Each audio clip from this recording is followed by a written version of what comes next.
Vanity. It's all vanity, chasing after the wind. What is crooked cannot be made straight, and what is lacking cannot be counted. I applied my heart to know wisdom and to know madness and folly.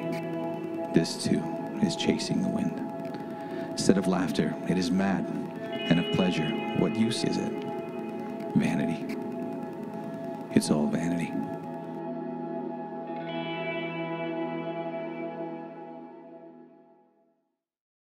What if time started with me? That's a question I literally asked myself when I was 10 years old, all right?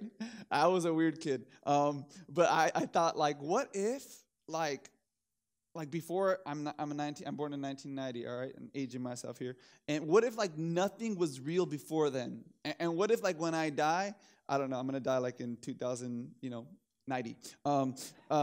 What if, nothing after that, what if nothing after that is real? Like how do I know that time was before me or after me, right? And I remember literally sitting there at 10 years old being like, I don't know. Because I've only experienced what I experience, right? And so in my 10-year-old mind, somehow time was not bigger than me, okay? And I began to think now as an adult, it's kind of a funny, silly question, right? But what kind of culture do I exist in, do I breathe in that breeds those kind of thoughts in a 10-year-old? Like who taught me that was even a potential option, that I was as big as or bigger than time, all right? And what I began to realize is my whole life has been built around this idea that I'm the center of my life, that all my experiences, I've been the one who's governed them and kind of made judgments. And so in some ways, I've kind of put myself in the center of reality, and everything exists and revolves around me and my mind. And so it was hard for me at the age of 10 to conceive of a world that was bigger than me, of time that existed before me and time that will exist long after me. That was a hard thing for me to grasp because in a sense, I had been taught my whole life through culture and through my own just TV and things that I was center stage, right? So even going back to my yearbook, all right? The other day, my mother-in-law was helping us clean out our backyard for Olive's party, and when she was doing that, she got up a yearbook and she said, hey, this got ruined in the rain, and I got kind of bummed out, my yearbook. I haven't looked at it since high school, but I don't know why it kind of bummed me out. And when I grabbed my yearbook, I looked on it, and the front it said, make your mark, and had this splash of blue. Right? And I began to remember the whole theme of that year was leave a legacy, do something fresh and new and exciting. Use all the gifts and natural abilities that you have and do something that's going to last. Do something that matters. Leave your impact, leave your imprint. Change the world. This is a message I was hearing, that I somehow was going to transcend time and even my own death by living something that was lasting, something fresh, something new, something the world's never experienced. And it wasn't just the theme that was troubling as I thought about it now. It was when I read the little individual notes as people wrote to me, right? They were things like, don't ever change. You're so awesome, which is a weird thing. If you're 17, you're still the same, Or keep in touch. I don't know who said that. I don't even know I'm like, who is this? I don't even know, right?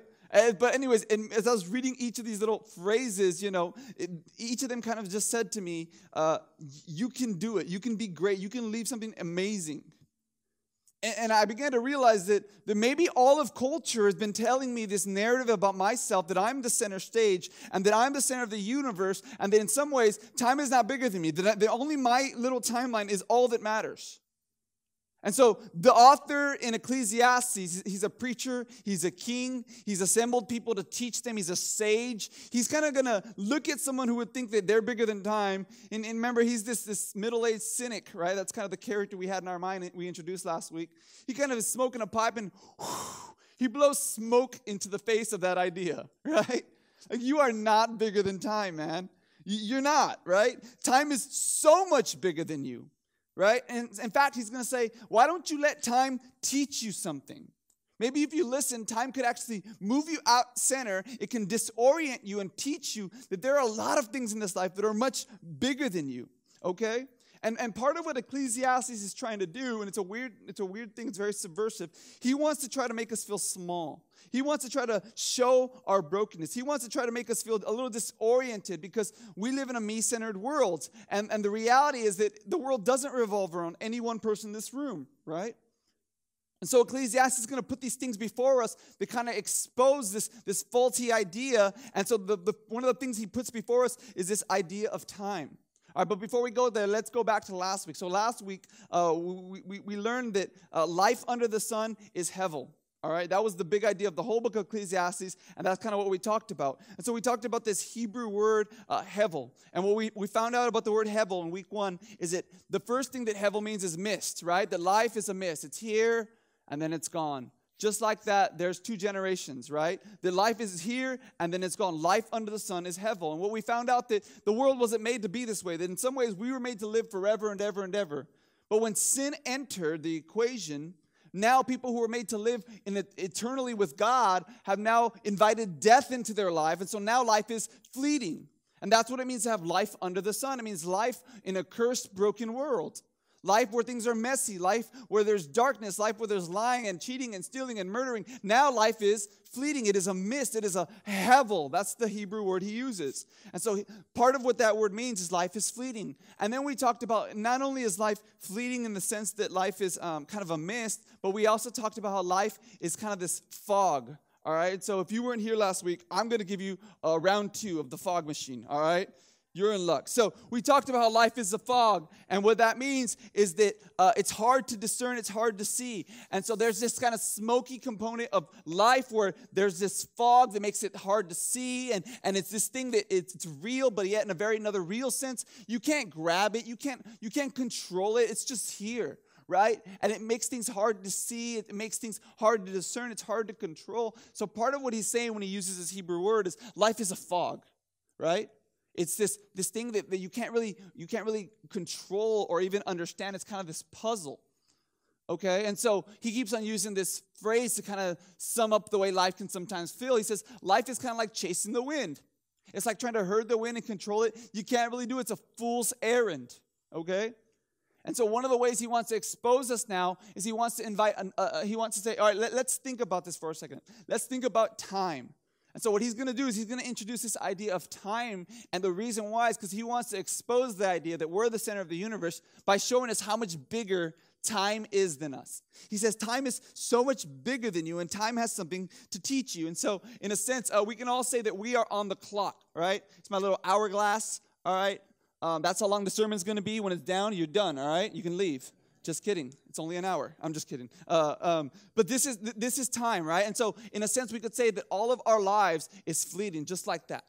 This is our life, and no matter what you do, you cannot reverse this. There's no way to reverse the hourglass, and it doesn't go up, it goes down, right? So all of life is pulling you down in a sense where you are on the clock.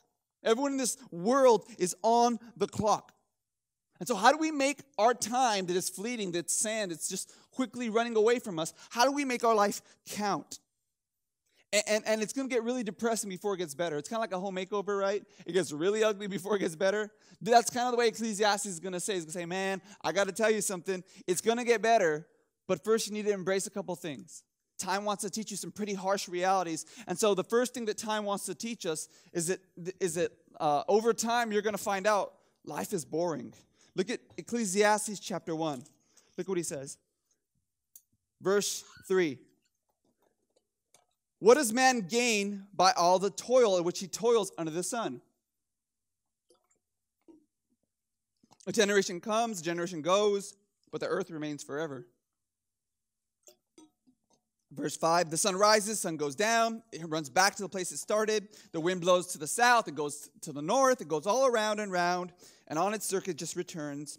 And the streams, they run to the sea, but the sea is not full. To the place where the stream flows, there they will flow again. So here's what he's saying. He's saying, man, life is like this boring routine. For all of our efforts, it's just the same thing happens. It's repetitive. There's nothing exciting or new under the sun. There's no novelty. There's no breakthrough.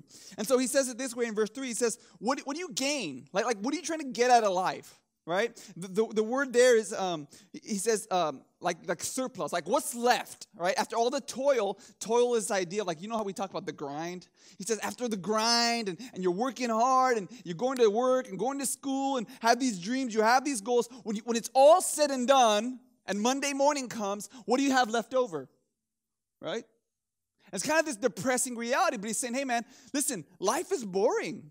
It's repetitive. It's like we're on a cycle that goes around and around and around. You don't ever really achieve that satisfaction or that fulfillment or that goal. Like it seems like happiness is just out of your reach. Like what do you have to prove? What do you have to show for all the hard toil that you're doing in this earth? He says you're toiling, you're working, but like what's left? And it kind of reminded me of when I was a kid. I remember I was like 10 years old, and I went running up to my dad, and I said, Dad, I was playing Madden, right? It's a football game. And I said, I just beat the machine 100-0. I was really good, and I played a lot. It was bad, all right? And it was like all summer, like 10 hours a day. I just wake up. My eyes were like a square.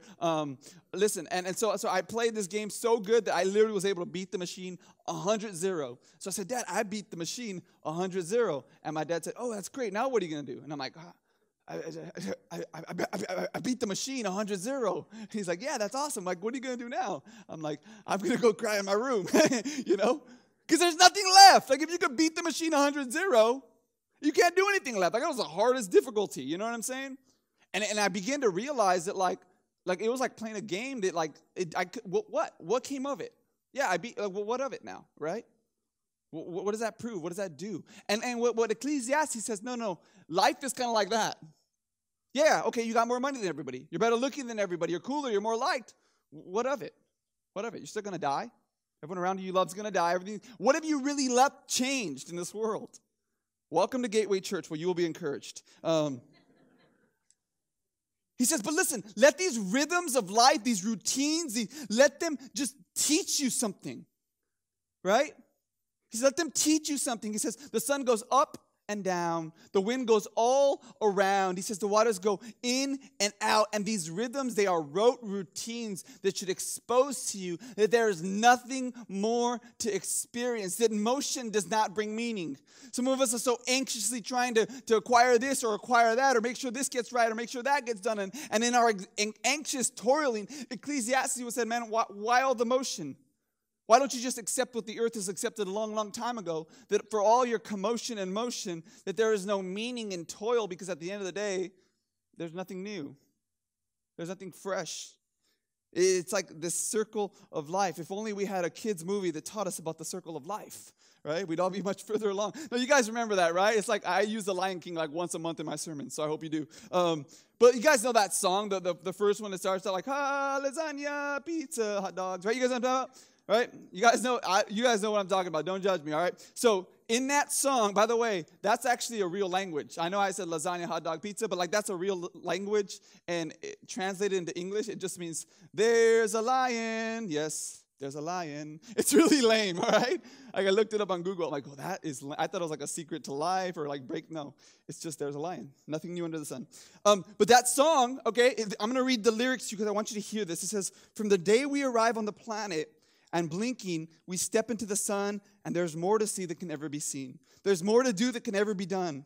There's far much to take in here, more to find that can ever be found. But the sun rolling high through the sapphire sky keeps great and small on the endless round. It's the circle of life, and it moves us all through despair and hope, through faith and love. It's the circle of life. All right? So listen up to Simba for a second, all right? Here's what he's saying. He's saying it's just a circle.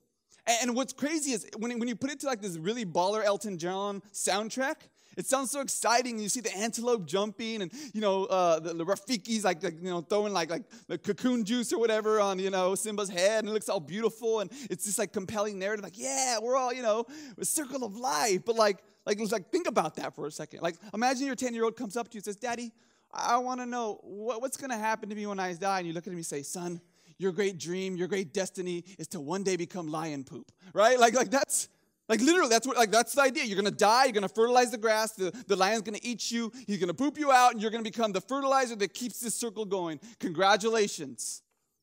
Your son's gonna say, "I don't want to be lion poop," right? I don't want to be fertilizer. That's not this great big dream for me. It's not my goal in life is not to become fertilizer. It's actually really a hopeless picture, but it's the one that Ecclesiastes is presenting to us. He's saying, you're just going in circles, spinning your wheels, but hey, man, I mean, there's nothing new. There's nothing fresh about this. It's Monday morning always comes. And it's weird because you might think of this earth, the sun always coming up, the wind always blowing, and the sea always raging as this picture of God's faithfulness. When Ecclesiastes looks at it, he says, nah, I see rote routine, It dries my soul. He says there's actually nothing more to experience. Look what he says in verse 8. Man, I'm so tired of everything. Man cannot even utter it. The eye is not satisfied with seeing, nor the ear is filled with hearing. Let me read you this quote that was so much better than I could say it. It says, people are like an insatiable sea. Just as water pours into the ocean again and again without ever filling it, so the things of this world will pour into human beings through their eyes and through their ears, and it will come back out through their mouth, and yet they've never reached a point of complete satisfaction. He says, you're just like that ocean going in, and things are, you're consuming, and then you're talking about it, and then you're consuming, and then you're talking about it, and then you're consuming. But are you really ever satisfied? Like, are you really, like, when you're sitting at the water cooler on Monday morning, is that really satisfying to you that you're just talking about what you talked about, the scores and the games, or the TV show, or your wife, or you're talking about your kids, or like, is there ever a moment where you're just like, I arrived, I'm done? No, right?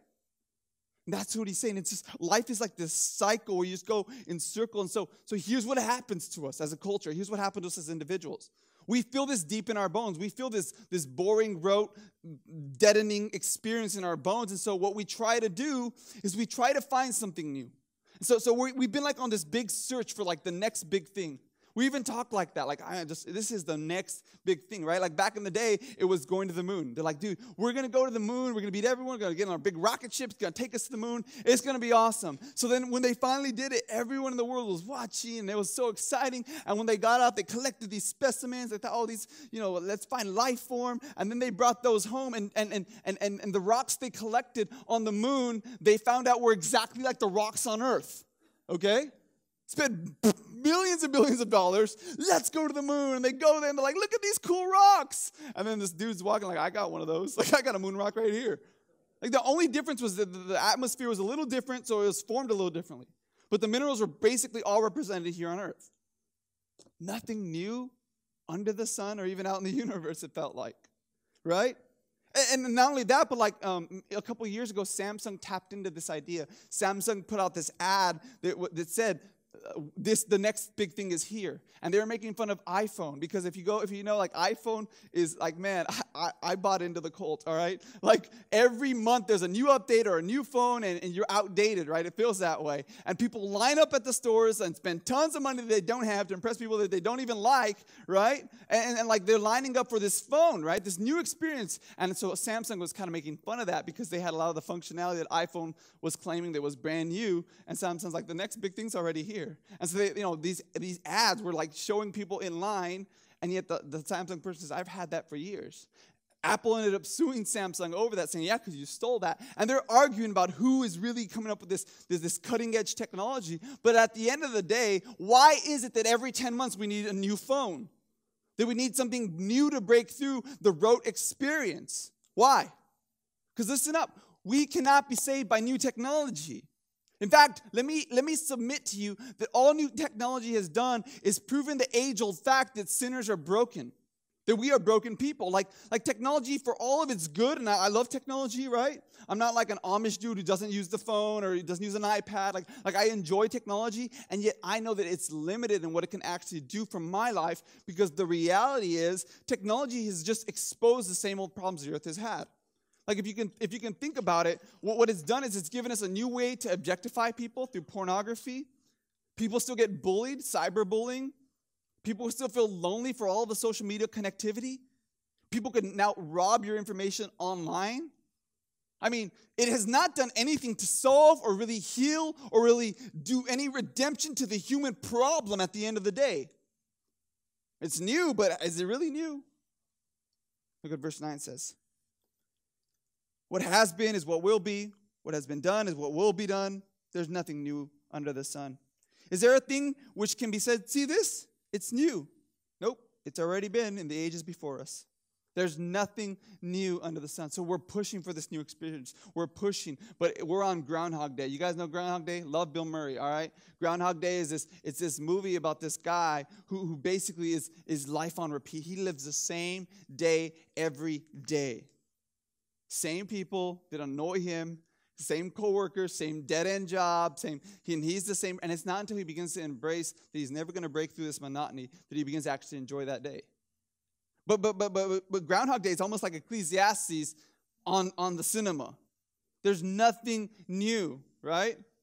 This is why, so like, it's so funny how new things get old so fast. So like, some of you're listening to the radio and they're like, like this oldies radio. And you're like, that's an oldie? That was on when I was on. How is that an oldie? Well, here's the answer. You are now an oldie, all right? Like, you are an oldie. Those were newy when you were newy. And now they're oldies. You're also an oldie, all right? And so that used to be cutting edge. That used to be new. And now it's just old hat, right? Like, remember when the Beatles were subversive and dangerous hippies that didn't cut their hair, right? Now that's grandpa's tame music. Like, oh, put on the Beatles, they're fine, right? But they used to be really subversive and cutting edge. Why? Because new things get old quick, because there's nothing new. There's nothing that has this lasting impact on us. So some of you think, well, maybe the way forward is actually backwards. Maybe we should go back to a day, to this golden era when everything was fine and the world was good. And here's what Ecclesiastes 7:10 says. You don't have to go there. I'm just going to read it. It says, don't say that. Don't ask why were the former days better than these days. That's not from wisdom that you ask this. Here's what he's saying. He's saying, man, back then was broken too. Like, don't fool yourself. Like, how far back do you want to go? The 50s?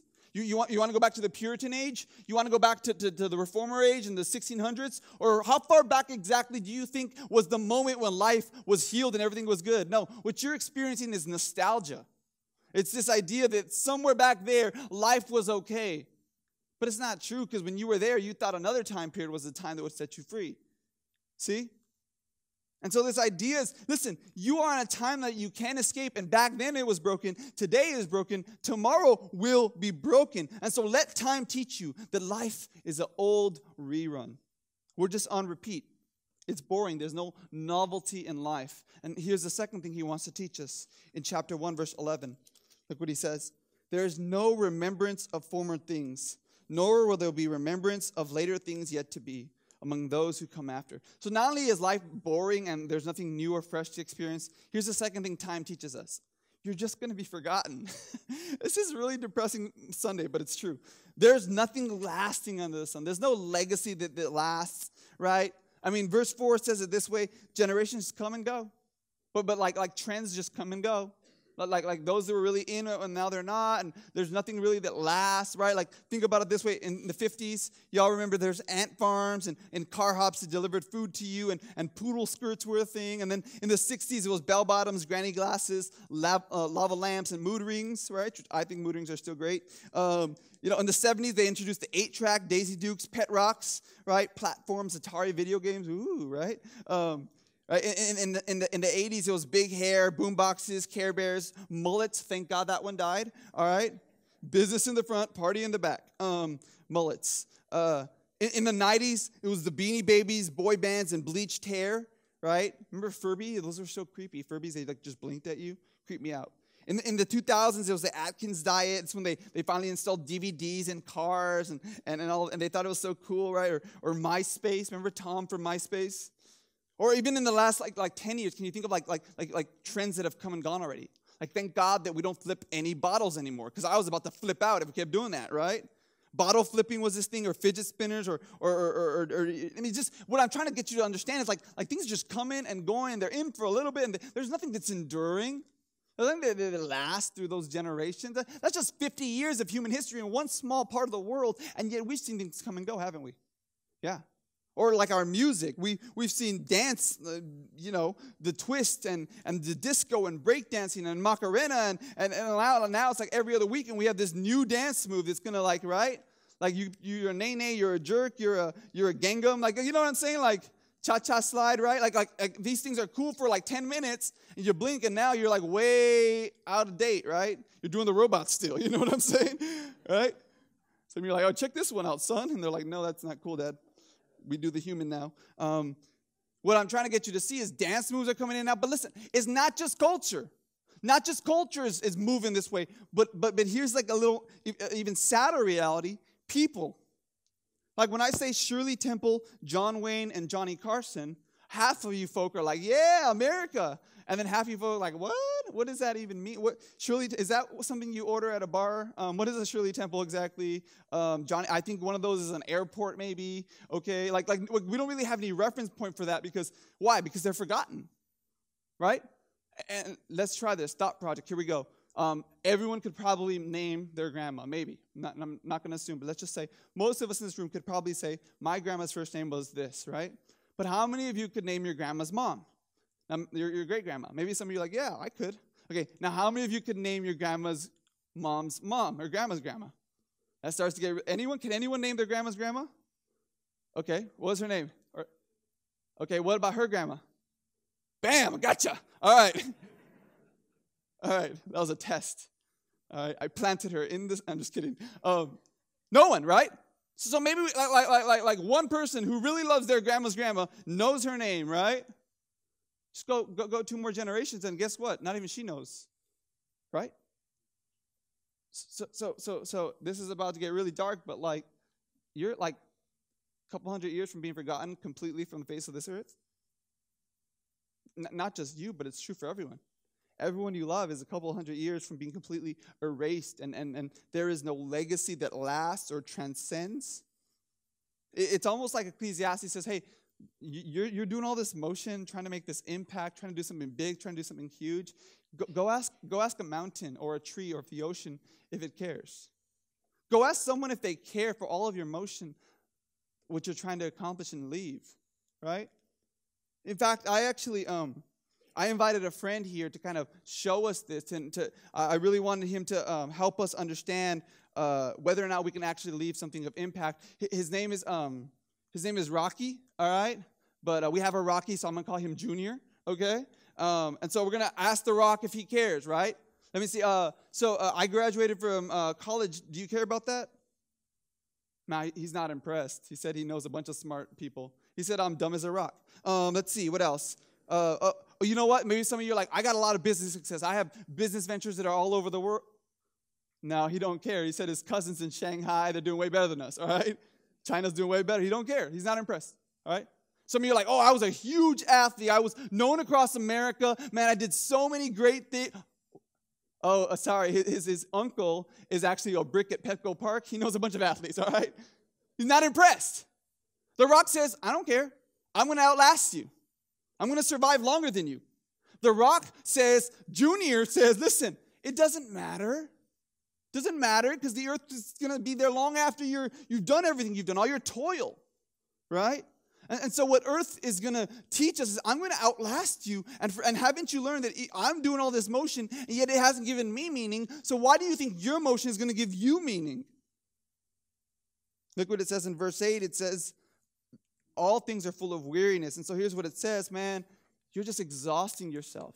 You know, some of you are so exhausted because you're so desperately trying to prove how good of a mom you are, how good of a dad you are, how good of a worker you are, how good of a son you are, how good of a Christian you are. And for all of your toil, all you can experience deep in your bones is that it's exhausting. Some of you are so exhausted, and maybe you've almost given up on church because your conception of church is if I work hard enough, if I grind hard enough, if I do enough good things and follow the rules, and maybe one day I can finally feel like I'm satisfied, like I'm good enough, like I have meaning and purpose. And Jesus, in the book of Ecclesiastes, would just look at you and say, that's not the point of living life under the sun. It's going to tire you out. Right? Chapter 2, verse 16 says this.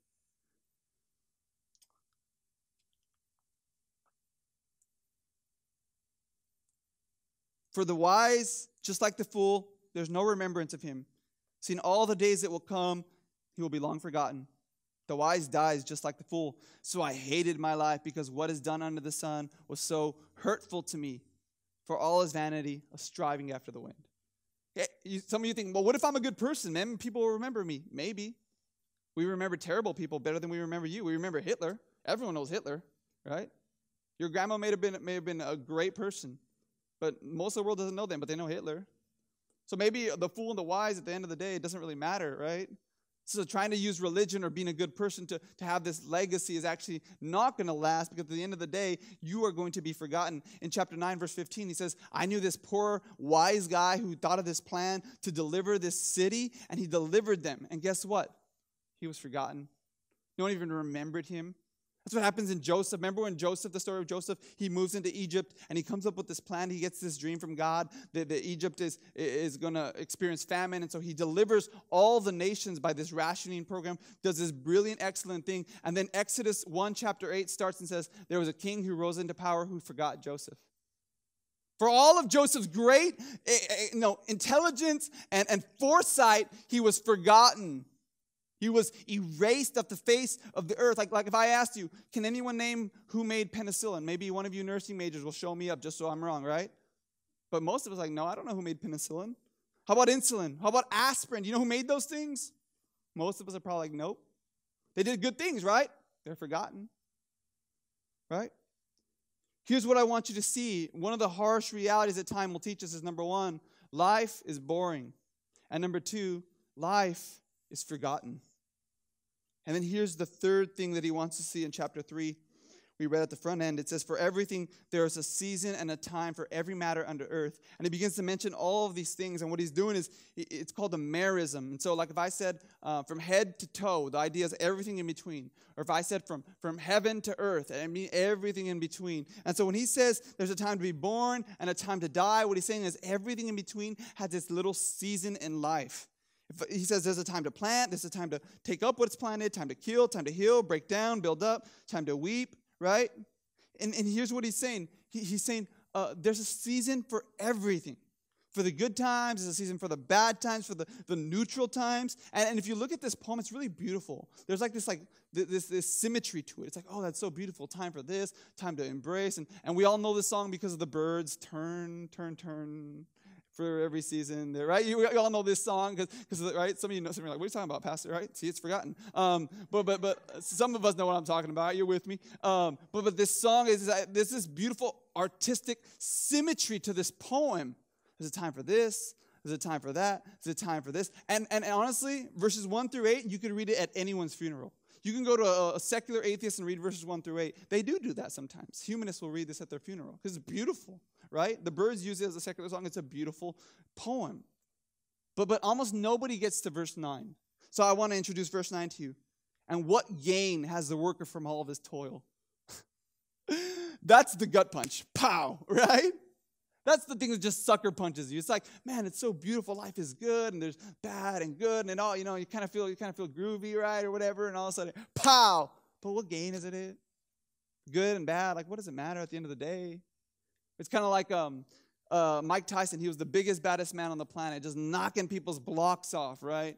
And so there was this young cat who was coming up who was supposed to be able to rival Mike Tyson in strength and in fighting power. And he had this reach and he had this stance that was going to somehow, beat Mike Tyson. And so they said, Mike, this guy's been talking a lot of smack, all right? He says he has a plan. He says he has a plan, Mike, that he's going to get you. What do you have to say to that? And they gave the mic to Mike Tyson, who had these brilliant one-liners. He grabbed the mic and he said, man, everyone has a plan till they get hit in the mouth, right? Right? And here's what he's saying. Yeah, that plan's cute. And then, pow, you get hit in the mouth with life. And you begin to realize, and here's the third thing that Ecclesiastes wants to teach us. Over time, you're going to find out life is really unstable. No one plans for cancer. No one plans for unemployment. No one plans for the church to split. No one plans for that. No one says, when I grow up, I just want to live on the streets and I want, no one plans for that. But so many people get there. So many seasons of life come. And so it says, so why are you working so hard? Look at verse 10. I've seen the business that God has given to the children of man to be busy with. He's made everything beautiful in its time, and he's put eternity into man's heart. And so some of you, this is a hard thing for you here because you have every second of every minute of your day planned, right? Like you know what you're going to do at 12:02, okay? I don't know what I'm going to do in 10 minutes. Like I have notes, but I don't even know, okay? But some of you are planners. Like my wife is this way. She'll be like, you are 28 seconds late. And I'm like, you are 28 seconds crazy. Like how do you know that, right? Because her whole life is planned. And so you read verses 1 through 8 of chapter 3, and it's like, yeah, you can plan, that's cute, but guess what? You don't know. Because life is unstable because one moment you're healing and the next moment you're not. One moment you're planting and the next moment you're uprooting. One moment you're saying, this is where I'm going to be forever for the rest of my life, and the next moment you're not. One moment you're investing and the next moment you're not. You don't know. And some of you who've been through life, you know exactly what I'm talking about. You've seen the bottom fall out when everything was going well. Life is not this way. It's not this steady incline to joy and peace and happiness, right? The old man said amen. He's like, amen, that's right. It's true. Life is up and down and seasons. And it says, and what are you gaining from all of your toil, from trying to plan out every bit of your life? Now, I'm not saying planning is bad. It's good. But I'm just saying we get so anxious and worried. And what we're trying to do is we're trying to manipulate and control our lives through our planning, through our efforts. And God would step back and say, why? Why are you so anxious to control your time, not realizing that you can't gain anything from all that hard work? Not against planning. I'm just saying that for God, that there are seasons that will enter into your life, whether you invite them or not. And what I love about this instability is it invites us to consider the one who is not unstable. See, Ecclesiastes 7:14 says, the day of the prosperity and the day of adversity are both from God. Psalm 31:14-15 says, I trust in you, Lord. I say, you are my God, and my times are in your hand. And so part of what I've been trying to get you to experience, and maybe you've kind of felt like, this is a really dark sermon, I'm never coming back to Gateway Church. It made me feel terrible and said I'm going to be forgotten, right? And like that's part of what I want you to experience, though, in this sermon is a little bit of out-of-control hopelessness when you look at something much bigger than you. Because I'm trying to get you to understand that there is still yet one to be introduced who is even much bigger than that bigger thing. And that is God himself. And so for you to feel a little out of control, for you to feel a little boring, like you're hitting this wall, for you to feel like life is sad because you get forgotten, there is one beyond that. And above that. And over that. And his name is Jesus. See? And so what I'm trying to do is kind of like this. My brother was a lifeguard. And he said that, he's kind of crazy, all right? But he was a lifeguard. He said that when people were drowning sometimes, in their flailing, they would flail. And they would just try to grab at him when he tried to be saving them. So he says, I'd always do the same thing. I don't know if this is technically correct, but he'd do it. He said, I'd grab him, I'd stick him under the water. Every time, like, that is illegal. That's called drowning. But he would do it. He'd stick them under the water a little bit. I go, why? He goes, because then they'd get so desperate, they'd go, and they'd finally stop fighting. And then I'd be able to go like, come on, I'm trying to save you. Right? Every time I do that. And I'd be like, I am not going to your pool, all right? You are dangerous.